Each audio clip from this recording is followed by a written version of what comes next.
עדיין לא אבוד בעיני האל, ובעיני מי גם כן. כשלא הולך וקצת קשה, זה עושה לי טוב לדעת למעלה גבוה יש מי ששומע צעקה של איש קטן. אם בני אדם מאמינים באלוהים, זה נורא מעסיק אותנו. אבל השיר הזה שואל אם אלוהים מאמין בבני אדם, שזה בעצם שאלה הרבה יותר חשובה. וברגע שאתה שואל את השאלה ככה, הוא אומר, עדיין לא אבוד בעיני האל, אז יש בזה תקווה עצומה. זאת אומרת, אתה לפעמים מאמין באלוהים אולי ולפעמים לא, אבל הוא מאמין בך. יש מישהו ששומע את הצעקה של האיש הקטן הזה, והזום אאוט הזה לבד, מתוך התופת, הוא נותן המון אוויר לנשימה.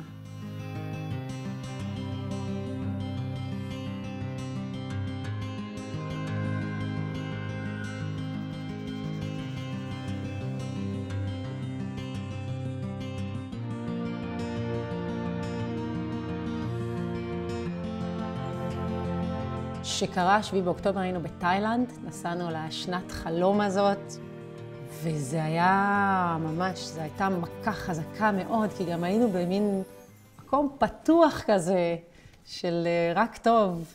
היינו באמצע המים, מים טורקיז ותכלת, איים ירוקים, בודה מזהב ברקע, כאילו תמונה פסטורלית ביותר, ופתאום הגיע וואטסאפ, ומישהו שאל, מה קורה עם המשפחה בארץ? דיברתם איתם? ובאותו רגע, כמו ירד חושך על פני תהום. רגע מאוד מאוד מאוד חזק. אני בגן עדן וליבי בפאתי גיהנום. ממש זה הייתה התחושה, מין דיסוננס כזה חזק נורא. זה די מהר היה ברור לנו שאנחנו חוזרים הביתה. ואני חושבת שמדינה זה קצת כמו משפחה. זאת אומרת, אתה יכול מאוד לכעוס עליה ולכעוס על יוקר המחיה ועל הרבה דברים שקורים פה. אבל אתה לא מוכן שיכניסו למכות.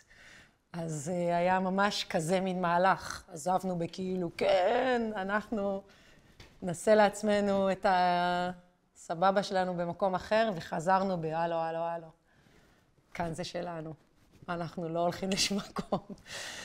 אני זוכרת את הנחיתה אחרי רעידת אדמה, והייתה לי כזאת, הכל היה נראה לי כל כך יפה, כאילו באתי מתאילנד וכאילו פתח תקווה הייתה נראית לי כל כך יפה, כן? כל היה נראה, איילון היה נראה לי קסום, אהבתי את, ממש, היה לי פרץ נורא חזק של רגש ותודה על עצם הקיום של המקום הזה. לא משהו שתמיד קורה לי, מין מודעות חדשה כזאת, תודה אלוהים שהכל עוד כאן, שיש בית לחזור אליו, לשנייה זה לא היה בטוח.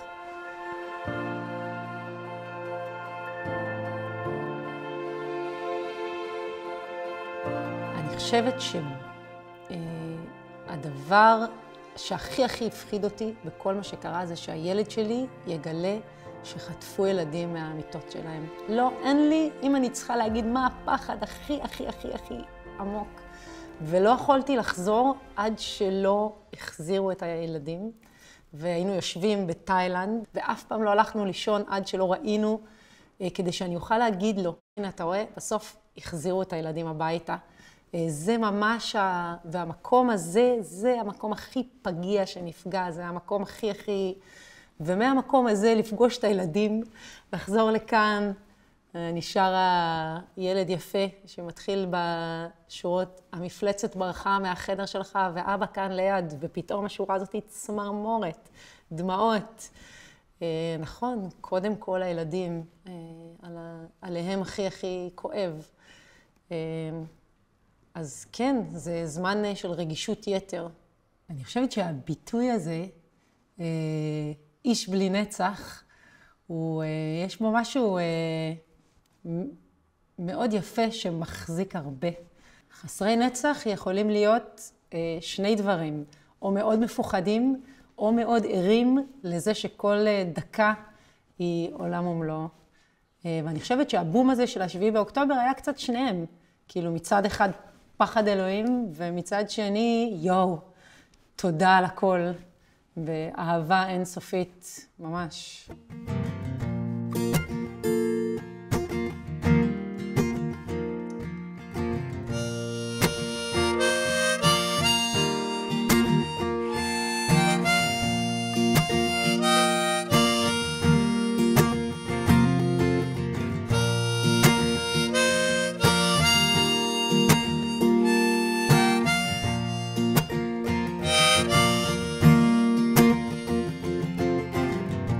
עדיין מוצא חן בעיני האל, וטוב שכך, כן. עדיין מוצא חן בעיני השם, זו שאותי תיקח לעזאזל. עדיין לא אבוד בעיני האל, ובעיני מי גם כן. כשלא הולך וקצת קשה, זה עושה לי טוב לדעת למעלה גבוה יש מי ששומע צעקה של איש קטן. על הארץ למטה איש בלי נצח ששכחת, מבקש רק עוד קצת זמן. אני עוד כאן.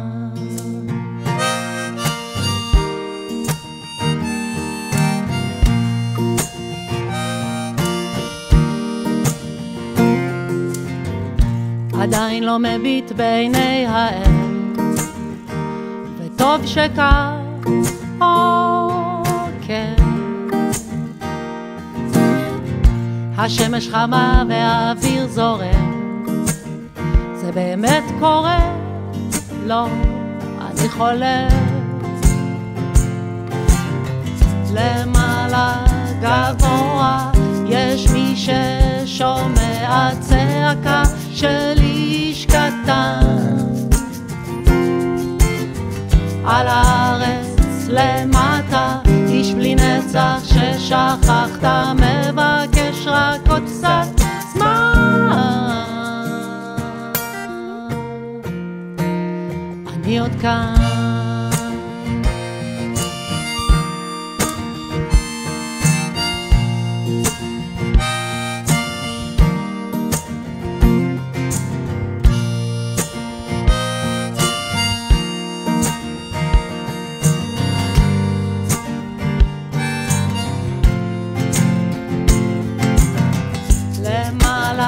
גבוה יש מי ששומע צעקה של איש קטן.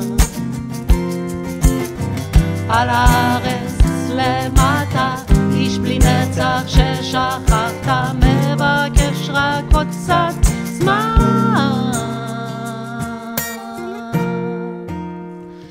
אני עוד כאן. אני עוד כאן.